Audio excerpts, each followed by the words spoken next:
Terima kasih sudah klik video ini. Hari ini kita akan mendengar firman Tuhan yang dibawakan oleh salah satu hambanya. Saya sangat terberkati akan firman yang dibawakan oleh hamba Tuhan ini, karena hamba Tuhan ini menerangkan mengenai iman Kristen yang sesungguhnya. Banyak orang yang merasa, khususnya orang-orang Kristen yang sudah pelayanan di gereja ataupun di tempat lain, merasa bahwa dirinya sudah benar dan pasti masuk surga atau masuk kerajaannya. Tapi sebenarnya tidak semudah itu.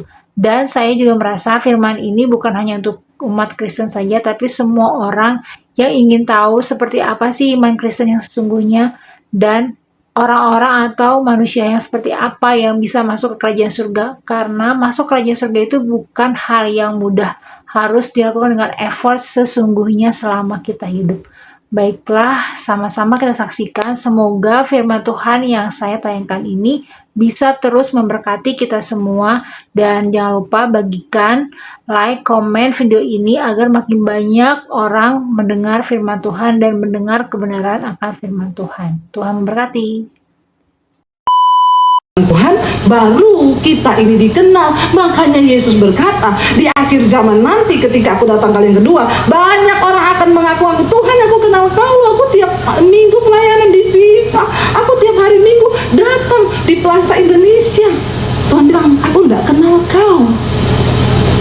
Enggak, karena cuma kau percaya sama aku, tapi kau tidak mengenal aku. Ini saya juga diberkati loh dengan khotbah saya ini, karena saya ini baru dapat di sini nih. Nggak tahu nih Roh Kudus yang menuntun saya nih. Ternyata iman itu percaya, mengenal, dapat perkenanan, baru kita dikenal.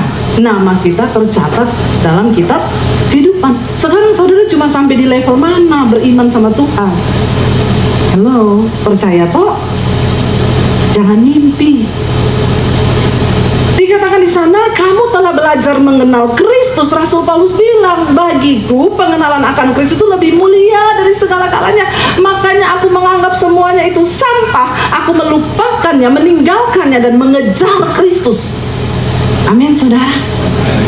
Gak peduli siapapun engkau, mau kau bos hari ini di perusahaan, kau orang kaya, kau pejabat negara, siapapun engkau, hai anak muda, kau anak muda yang pintar, lulusan cum laude, kau cantik, siapapun kau hari ini, kau tidak bisa andalkan kekuatanmu. Kau harus andalkan Tuhan di dalam hidupmu. Amin. Capai perkenanan Tuhan. Waktu kita capai perkenanan Tuhan, di situ kita baru melihat, saudara, Tuhan tuh luar biasa ya. Tapi kamu bukan demikian, karena kamu telah belajar mengenal Kristus.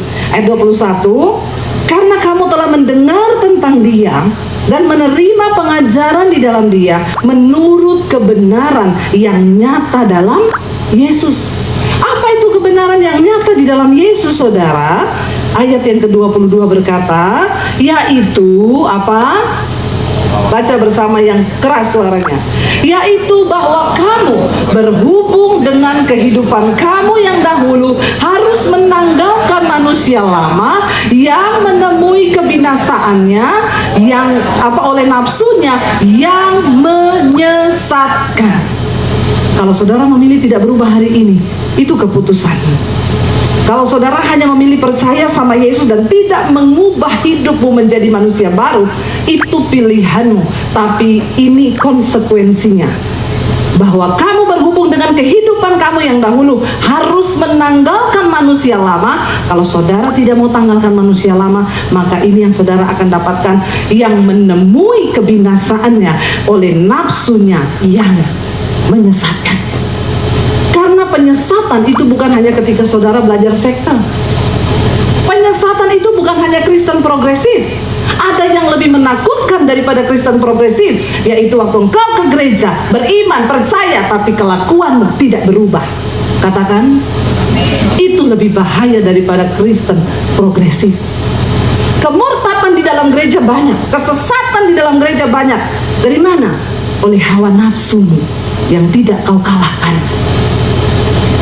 Kau tidak berusaha untuk menyenangkan hati Tuhan, engkau sedang tersesat. Tapi di dalam gereja, kesesatan dan kemurtatan di dalam gereja itu banyak. Jangan terlalu takut sama Kristen progresif. Jangan terlalu takut sama ajaran-ajaran yang menyesatkan. Itu mudah dikenali.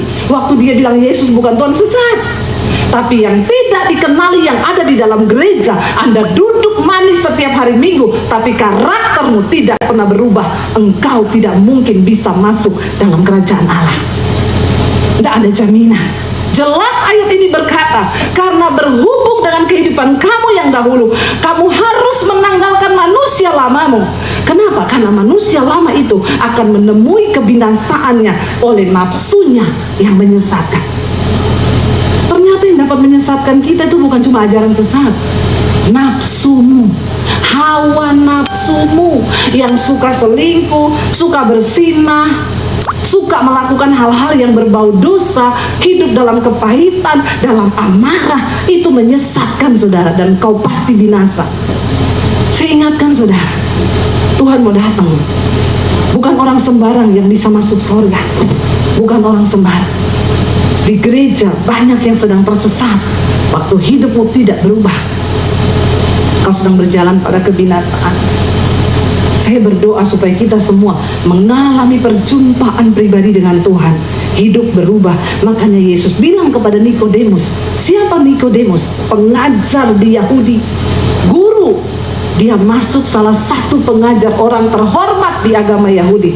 Tapi Tuhan bilang sama dia, Nikodemus, kalau engkau tidak dilahirkan kembali, engkau tidak mungkin bisa melihat kerajaan surga. Kalau hidupmu tidak berubah, kalau manusia lamamu tidak kau tanggalkan, maka engkau tidak mungkin masuk dalam kerajaan Allah. Camkan ini baik-baik saudara. Hidup itu, kekristenan itu bukan cuma soal kita ke gereja, bukan cuma soal nyanyi lompat-lompat di sini. Di diskotik juga orang bisa. Apa tujuan utamanya kita datang beribadah, mendengar firman?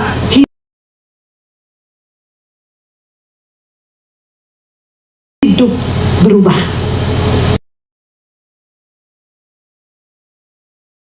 Kelakuan berubah. Kalau cuma nyanyi lompat-lompat kita pulang nggak berubah, mulut tetap kotor, yang maki orang tetap maki orang, yang bersinah tetap bersinah, buat apa? Ya, iblis juga tahu begitu. Dengar baik-baik saudara, ya, iblis itu nggak ada di kuburan. Saya dulu pernah ceritakan, saya ketemu sama penjaga kubur. Saya tanya, Bapak jaga kubur sudah berapa tahun? Baru 26 tahun Bu. 26 tahun Bapak jaga kubur? Iya, emang dapat gajinya besar ya Pak? Ya lumayan, satu kubur dapat 500.000. Ini kan saya pegang sekian ratus. Di sini ada ribuan kubur Bu. Oh, saya hitung-hitung. Bapak lumayan ya, sebulan bisa dapat 25 sampai 30 juta ya? Iya Bu, lumayan. Saya tanya, masih ada lapak nggak Pak? Ibu jangan ambil lapak saya dong. Sudah nggak ada Bu di sini, sudah penuh semua. Dia takut saya mau ambil lapaknya. Lalu saya tanya, Pak, saya mau tanya serius sama Bapak. Bapak jaga kubur 26 tahun. Saya tanya, Pak, Bapak pernah ketemu setan dah? Jujur ya Bu, amit-amit tapi belum pernah saya ketemu setan. Memang di kuburan itu tidak ada setan, karena semua orang di situ sudah mati. Setan itu ada di lingkungan orang hidup. Nggak ada di kuburan setan, nggak ada. Setan itu ada di kalangan orang hidup. Di gereja ada setan nggak? Banyak. Ya, coba lihat kanan kirimu, pastikan itu bukan setan. Ya, hati-hati saudara. Ya, di kuburan tidak ada setan. Coba kita lihat ya. Ayat 23 berkata di sana apa? Supaya kamu dibaharui. Kamu harus meninggalkan manusia lama supaya kamu dibaharui di dalam roh dan pikiranmu. Banyak orang bertanya, bagaimana Bu supaya saya lahir baru? Masuk kamar, tutup pintu, bilang, Tuhan, aku mau tanggalkan manusia lama, aku ubah hidupku. Kasih tahu semua dosamu sama Tuhan. Kasih tahu, nanti Roh Kudus bantu untuk kita ini berubah. Ya, bagi Roh Kudus itu mudah, asal kita berserah, mau dulu mau. Ya, dikatakan supaya kamu dibaharui dalam roh dan pikiranmu. Ayat yang berikutnya 24 dikatakan, dan mengenakan manusia baru yang telah diciptakan menurut kehendak Allah di dalam kebenaran dan kekudusan yang sesungguhnya. Saudara, dari awal Tuhan menciptakan menciptakan kita manusia itu ciptaan yang paling mulia dan dikatakan serupa dan segambar dengan Allah. Akibat dosa, gambar diri Allah dalam diri manusia itu rusak. Tidak ada orang bisa diselamatkan. Yesus yang adalah Tuhan datang ke dalam dunia, darahnya tercurah supaya kita ditebus dari dosa. Waktu kita menerima Kristus, kita menyerahkan hidup kepada Tuhan, kita dibaharui, diubah kembali. Gambar diri Allah dalam diri kita dipulihkan, kita dikembalikan. Dikatakan di sana, diciptakan menurut kehendak Allah dalam kebenaran dan kekudusan yang sesungguhnya. Jadi orang yang mendapatkan kodrat ilahi kembali, hidupnya dalam kebenaran dan kekudusan. Lalu dikatakan di sana, kita lihat saudara, ya. Bagaimana caranya saudara? Apa awal mula supaya kita ini dibaharui di dalam Tuhan? Baca bersama ayat berikutnya. Dengan suara keras, yuk kita baca ayat yang selanjutnya, ayat 25. Karena itu, buanglah dusta dan berkatalah benar seorang kepada yang lain, karena kita ini adalah sesama anggota. Diawali dari langkah pertama untuk kita dibaharui dalam roh. Buang dusta, buang kebohongan. Kenapa dusta yang harus pertama kali dibuang? Karena kita berkata, iblis itu adalah bapa pendusta. Jadi orang yang menyimpan dusta, dia anaknya iblis. Kalau tukang dusta, temennya. Coba suami istri boleh pandang-pandangan bilang gini, say, jangan ada dusta di antara kita. Coba suami istri tolong ya, lihat istrinya sendiri, jangan lihat istri orang. Lihat suaminya sendiri, jangan lihat suami orang. Ya, bilang, jangan ada dusta sayang di antara kita. Dimulai dari sini dulu. Saudara, kalau dalam hidupmu itu masih ada dusta, masih ada kebohongan, saya jamin kau tidak mungkin hidup dalam damai sejahtera. Iblis bapaknya pendusta. Orang kalau simpan dusta, simpan dosa, simpan kebohongan, jantung berpacu cepat. Ya, kerja ginjal jadi berat, darahnya mengental, hormon kortisol naik. Ya, maka semua penyakit datang, bisa stroke, asam lambung. Nah, ini ciri-cirinya. Lalu akan merembet-merembet. Makanya saya selalu berkata, bukan orang kaya yang bahagia di dunia ini. Walaupun kau kaya, duitnya banyak, kalau kau simpan dusta, kau udah bahagia. Ada kebohongan yang kau simpan. Orang yang paling bahagia itu orang yang hidup dalam keterbukaan. Setidaknya kita mulai dari diri kita, dengan orang terdekat kita. Ya bapak-bapak, jangan kau simpan dosa. Ya, lebih baik kau terbuka. Anak muda, jangan kau hidup dalam dosa. Sebab iblis akan terus menuduhmu dengan satu dosa itu. Waktu kau simpan dusta dalam hidupmu, maka engkau sedang membiarkan iblis bersarang di dalam hidupmu. Yang pertama, bereskan dulu kebohongan. Amin. Jangan ada kebohongan. Ya, saya pernah cerita seorang pejabat yang akhirnya bertobat karena dia sudah divonis dokter tinggal beberapa bulan umurnya. Ketika dia berdoa sama Tuhan, Tuhan aku mau umur panjang, dia cuma dengar Tuhan bicara audible, kalau kau mau bertobat, kalau kau mau disembuhkan, yang pertama harus kau lakukan, ceritakan semua dosamu kepada istrimu. Kaget dia, syok, karena kalau dia sakit umurnya tinggal beberapa bulan, tapi kalau dia cerita sama istri mungkin tinggal beberapa hari. Ini adegan berbahaya sekali. Ya bapak-bapak. Tapi dia berpikir begini, saya cerita mati, nggak cerita juga saya mati, malah masuk neraka. Jadi lebih baik saya cerita, toh sama-sama mati, tapi saya masuk surga. Saya mau buka kebohongan. Ya, dia ajak istrinya keliling Jakarta 2 hari. Sudah plus macet, dia tunjuk di situ ada perempuan simpanan saya, di situ ada, di situ ada, di situ ada. Sampai istrinya bilang, saya tahu suami saya ini bangsat, tapi saya nggak menyangka sebangsat itu. Bener, bener. Ya, tapi keterbukaan awal dari ketahuan. Setelah ketahuan baru bisa dipulihkan. Kalau nggak ketahuan nggak bisa. Ya, akhirnya saudara, ya istrinya dia plong, dia bilang abis saya cerita semua dosa saya ke istri, saya plong bu, gantian istrinya yang sesek. Tapi nggak apa-apa, itu resiko yang harus dibayar. Dosa itu ada harganya, tapi lebih berat kalau saudara tidak akui. Amin. Berat saudara. Saya pernah ditelepon satu jemaat, Bu Debi, saya dengar khotbah ibu akibat dosa tersembunyi. Saya nggak mau sembunyiin dosa bu, saya simpan dosa ini bertahun-tahun ibu. Sekarang saya asam lambung, malam nggak bisa tidur, jantung berdebar-debar. Iya itu memang akibat simpan dosa itu. Ibu mau cerita apa? Cerita sama saya nggak apa-apa. Jadi begini bu, saya menikah dengan suami saya bertahun-tahun, saya nggak bisa hamil. Lalu saya selingkuh sama teman kantor saya, karena saya pikir saya nggak bisa hamil. Kami melakukan hubungan, bukan lewat telepon.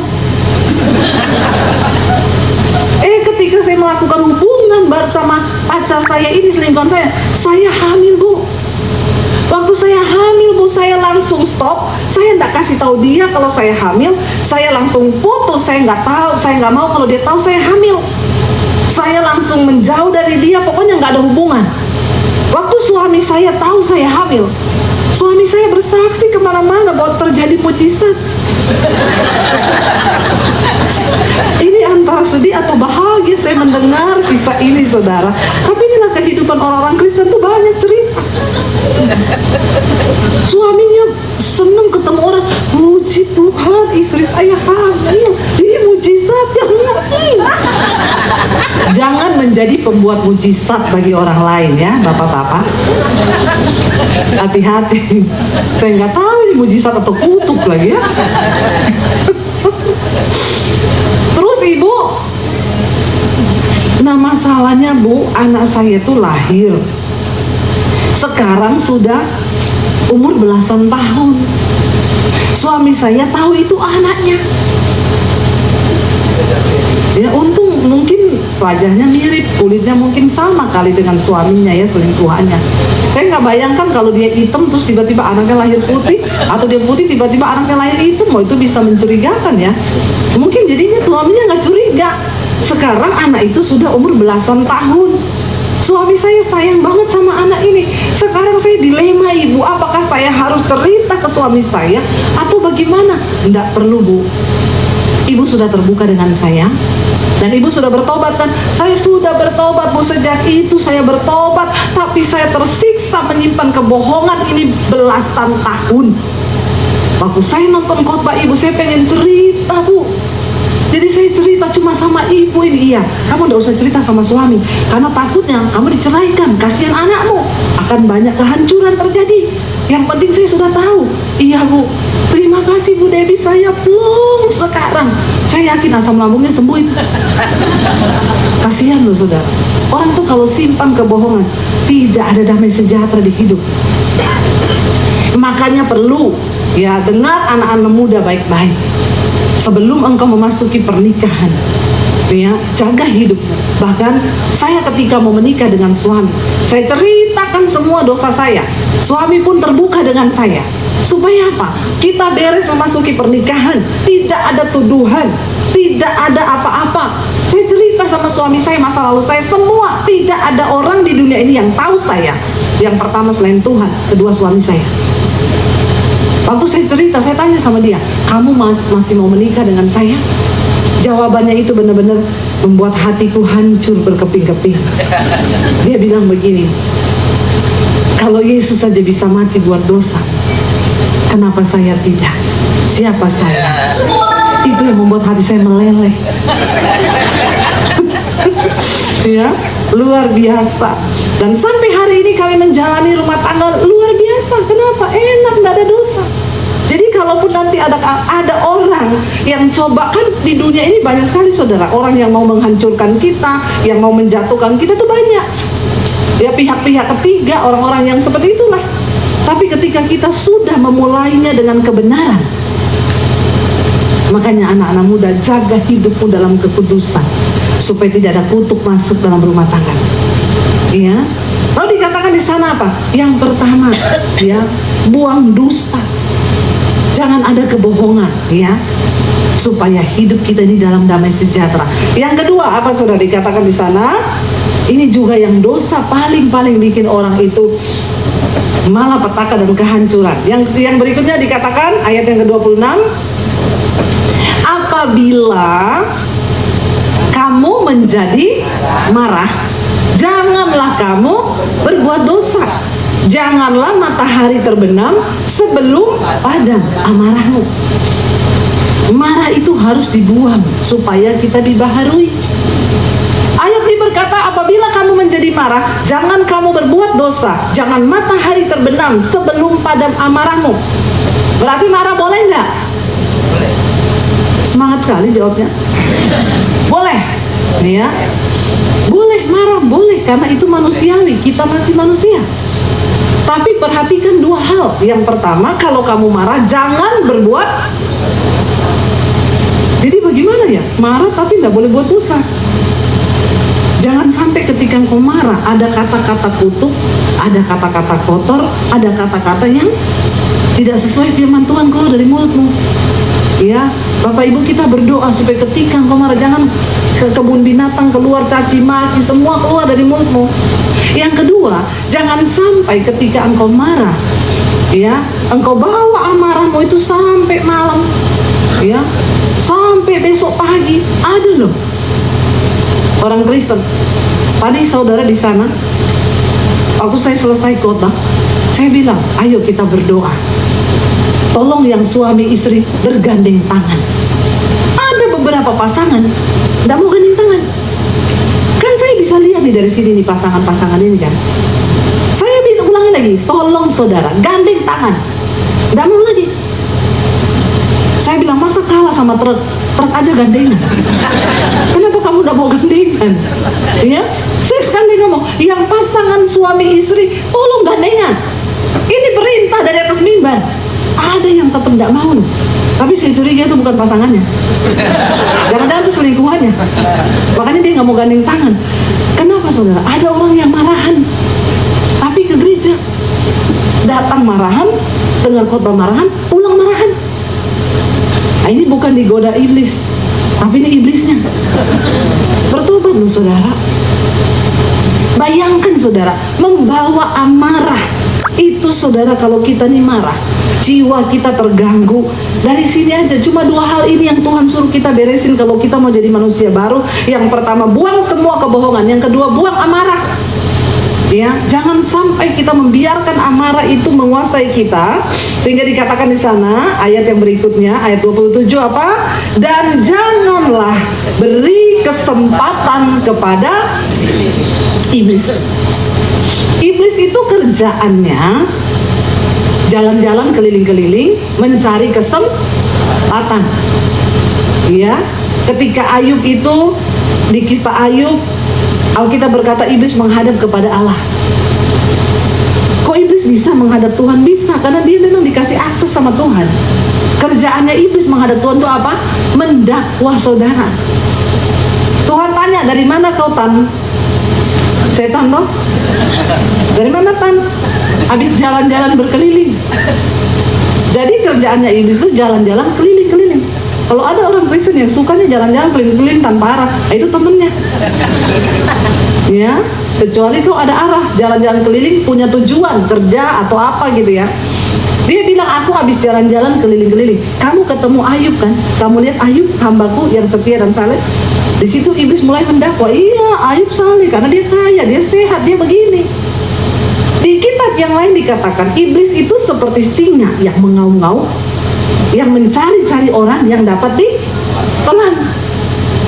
Waktu engkau marahan dan engkau nggak berbaikan, engkau sedang memberi celah untuk iblis masuk dalam hidupmu. Kenapa ada sampai orang berantem saudara, istrinya berantem sama suaminya? Ya udah, kamu bunuh saja saya, bunuh. Pas iblis lewat depan rumahnya, iblis ini kan lagi keliling. Iblis dengar, ada yang suruh bunuh. Kesempatan ini. Kenapa iblis mendakwa dibunuh loh. Dia sendiri loh Tuhan yang minta dibunuh. Ya, istri yang ngomong lagi, ambil bensin, siram aku, bakar. Langsung setan masuk sama suaminya. Suami ambil bensin, istrinya disiram, dibakar. Setelah mati baru sadar, kenapa aku bunuh istriku? Sudah terlambat, udah mati. Karena itu Alkitab bilang, jangan kau beri kesempatan pada iblis. Jangan, saudara. Mari kita mulai kalahkan dari hal-hal yang seperti ini dulu. Ya, saya kan pernah cerita, saya marah sama suami di mobil, sampai akhirnya kita diam-diaman di tol. Ya, Roh Kudus bilang, berbaikan. Enggak, dia yang salah. Nggak usah ngomong dia yang salah. Ayo, yang waras ngalah. Enggak. Dua-dua sakit jiwa. Suami saya enggak ngomong, saya yang dia diem, karena dia orang Solo. Dia diem, tapi kakinya injak gas 150. Ya, saya lihat begini, sakit jiwa juga dia. Iya, ya, karena waktu orang marah itu jiwanya terganggu, pikiran, perasaan kan enggak. Biasanya nyetir di dalam kota cuma 80, ini sampai 150, lagi sakit jiwa karena marah. Ya, lalu Roh Kudus ngomong, ada 2 orang sakit jiwa di mobil. Ya, cepet kamu berdamai. Enggak, dia yang duluan, dia yang salah. Lalu saya dapat suara itu bilang begini, kalau kalian tabrakan terus dua-dua mati, maka neraka tempatmu, percuma pelayananmu puluhan tahun. Kalau kau tidak bisa mengendalikan jiwamu hari ini, maka setan yang ambil alih. Jangan kasih kesempatan sama iblis. Tiba-tiba saya lihat iblis itu duduk di antara saya sama suami. Dia lagi giniin saya, goblok sakit jiwa. Dia giniin suami saya. Wah, saya bilang saya harus berdamai nih. Saya lihat dia injak gas tambah kencang. Ya. Lalu Roh Kudus bilang, angkat aja tanganmu, taruh di atas tangannya, nggak usah ngomong kalau malu. Ngomong maaf malu kan? Angkat aja, taruh di atas tangannya. Saya tuh mau angkat tangan, saudara, kayak orang kena stroke. Saudara mungkin ketawa ya, tapi ini kisah kalau kau tuh lagi marah. Iblis kendalikan semua jiwamu, pikiran, perasaan, kehendakmu. Sampai banyak orang akhirnya gak sadar istrinya udah dibunuh, suaminya udah dibunuh. Ya karena memang kita beri celah iblis ambil alih. Hati-hati loh saudara. Lalu Roh Kudus bilang, cepet angkat tanganmu, saya gini-gini terus. Tapi saya takut kalau tabrakan mati nih. Ya akhirnya saya taruh tangannya di atas tangan suami saya. Saya taruh tangan saya di atas tangannya dia. Dia lihat sama saya terus dia senyum gini. Dari tadi kek. Sesimpel itu loh. Orang waras. Amin. Terus ngapain kita gadaikan jiwa kita sama iblis? Kenapa kita kasih dia kesempatan? Ya, waktu sudah begitu akhirnya gas mulai turun. Saya lihat balik ke 80, sudah jiwanya sehat. Amin saudara. Kita harus mengerti peperangan rohani. Ada iblis di sampingmu itu kalau kau mau dikendalikan oleh iblis. Kita nggak tahu kan di jalan ini bisa terjadi sesuatu. Bukan soal matinya, kalau kita mati dalam keadaan layak ketemu Tuhan. Kalau saudara mati lagi berantem walaupun saudara pendeta puluhan tahun, ya kau lagi marah saudara, kau tidak layak di hadapan Tuhan. Ya, terus kau mati ditulis itu rib sampai ketemu di Yerusalem baru. Yerusalem mana? Salah alamat. Hati-hati saudara, buang semua itu, jangan beri kesempatan pada iblis. Coba yang datang suami istri kelihatan lagi bilang, jangan kasih kesempatan ya sama iblis. Kalau dia nggak mau lihat, bilang aja iblis gitu. Coba disuruh lihat kelihatan nggak mau loh. Ya, berarti itu setannya itu, nggak mau keluar itu. Ya jangan saudara, jangan beri kesempatan pada iblis. Ya iblis itu bapaknya pendosa. Lalu yang terakhir kita baca ayatnya saudara. Dan apa di sana dikatakan? Ya ayat 28. Ibadah terakhir multimedia mulai butuh kopi memang. Baca bersama. Orang yang mencuri, janganlah ia mencuri lagi, tetapi baiklah ia bekerja keras dan melakukan pekerjaan yang baik dengan tangannya sendiri, supaya ia dapat membagikan sesuatu kepada orang yang berkekurangan. Perhatikan baik. Cari pekerjaan yang baik. Tidak ada orang miskin sebenarnya.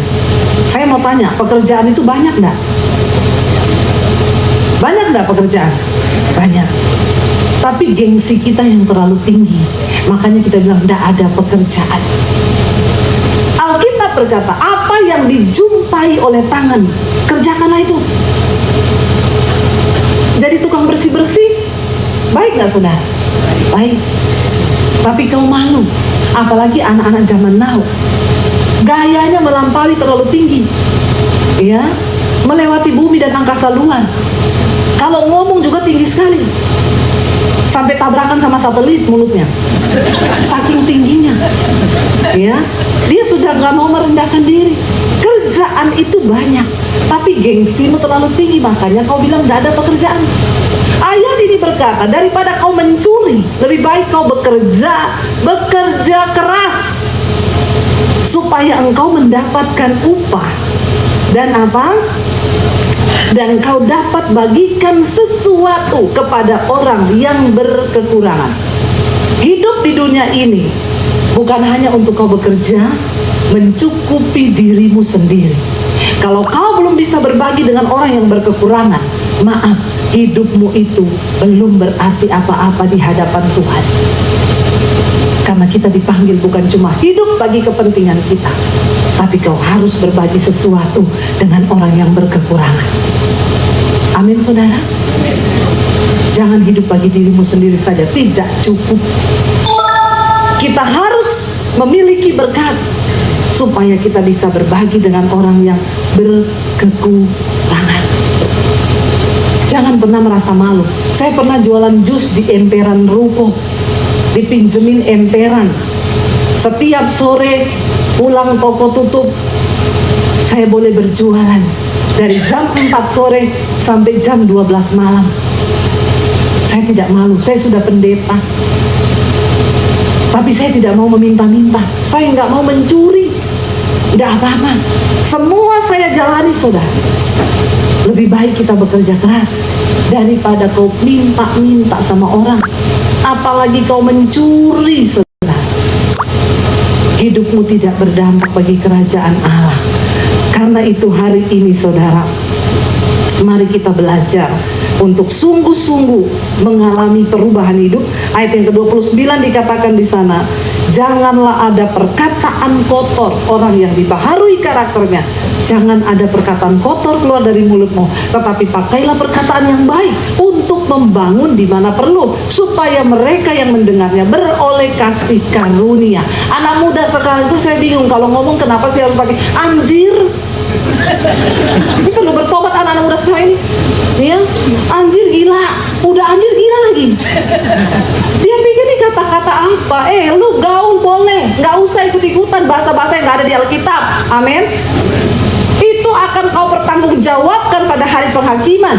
Itu ada ayatnya. Karena setiap perkataan kotor, setiap perkataan kosong yang keluar dari mulut bibirmu harus kau pertanggungjawabkan di hari penghakiman kelak. Bukan cuma perkataan kotor, yang kosong.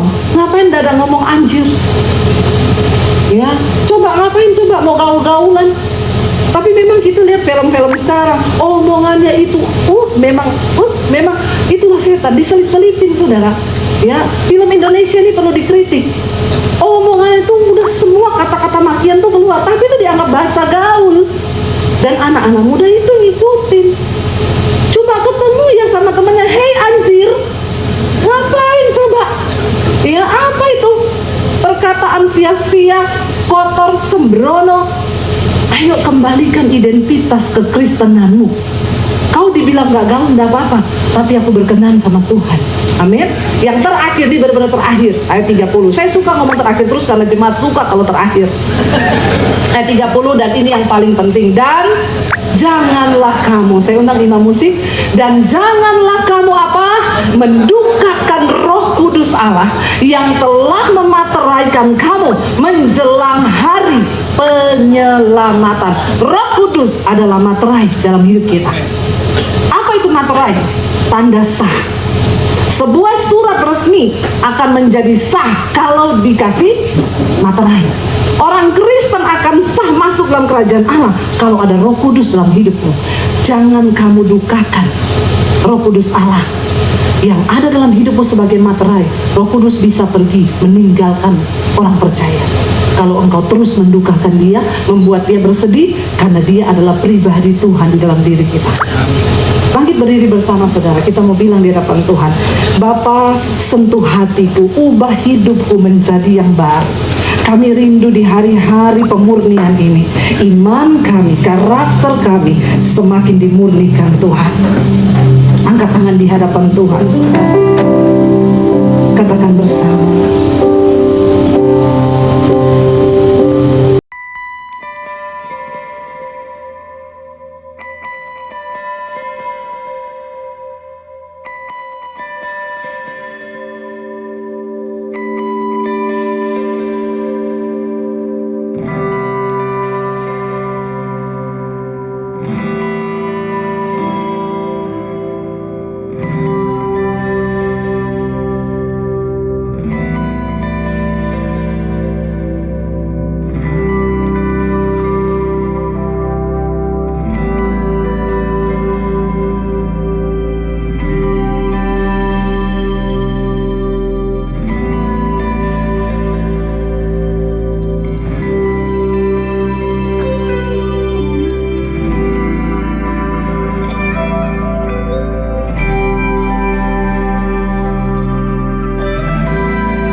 Biar jemaat saja, angkat tanganmu di hadapan Tuhan, katakan, Bapa, sentuh hati kami.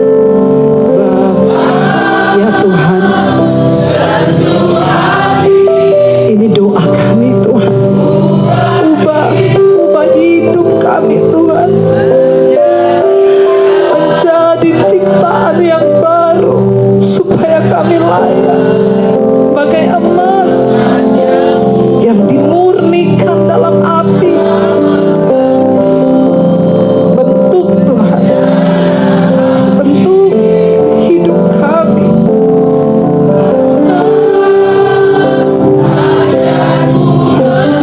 Kami mengerti Tuhan.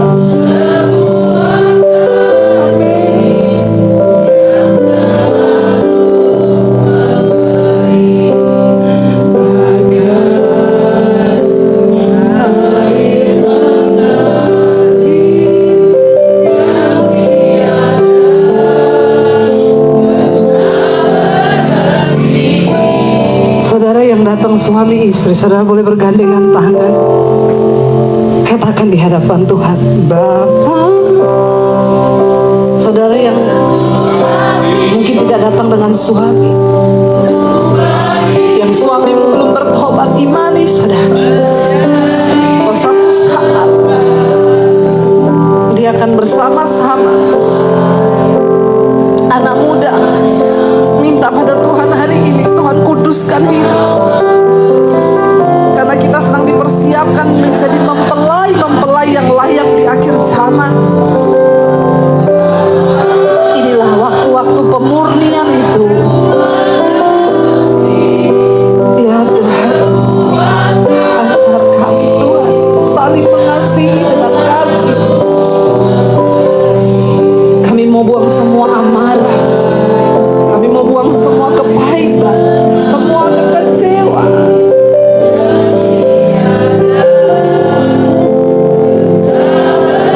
Mari tutup mata dalam hadirat Tuhan, saudara. Kalau hari-hari ini ada amarah dalam rumah tangga kita, minta Tuhan pulihkan. Buang semua hal yang tidak berkenan. Kalau ada kebohongan, dusta yang saudara simpan, iblis adalah bapa pendusta.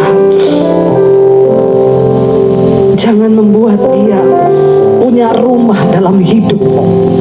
Terbuka hari ini di hadapan Tuhan. Semua kebohongan, semua dusta, semua dosa yang sedang kau simpan rapat hari ini, kau harus terbuka. Cari orang untuk kau terbuka. Suami istri, engkau tidak boleh menyimpan sesuatu yang akan merampas damai sejahtera. Hari-hari ini iblis sedang menipu banyak orang. Berbuat dosa, ditutupi, disembunyikan. Itulah awal dari kehancuran hidupmu. Tuhan mau kita hidup kudus di hadapan Tuhan. Dia mau kita hidup dalam kemurnian iman, hidup yang diubahkan, karakter yang dipulihkan. Tidak ada jaminan lain hari-hari ini selain engkau dapatkan perkenanan Tuhan. Itu yang akan menjaga hidup kita di tengah goncangan yang akan terjadi di depan mata. Minta kekuatan dari Tuhan, hidup di dalam kekudusan Tuhan. Bawa kami dan seisi rumah kami Tuhan diselamatkan, dikuduskan, supaya kami dan seisi rumah kami boleh terus bersama sampai pada kerajaan kekekalan yang Tuhan sediakan bagi kami. Kami tahu Tuhan, kemurnian itu yang Tuhan minta dari hidup kami. Roma 10 ayat 17. Jadi, iman timbul dari pendengaran, dan pendengaran oleh firman Kristus. Yohanes 3 ayat 16. Karena Allah begitu mengasihi manusia di dunia ini, sehingga Ia memberikan anaknya yang tunggal, supaya setiap orang yang percaya kepadanya tidak binasa, melainkan mendapat hidup sejati dan kekal.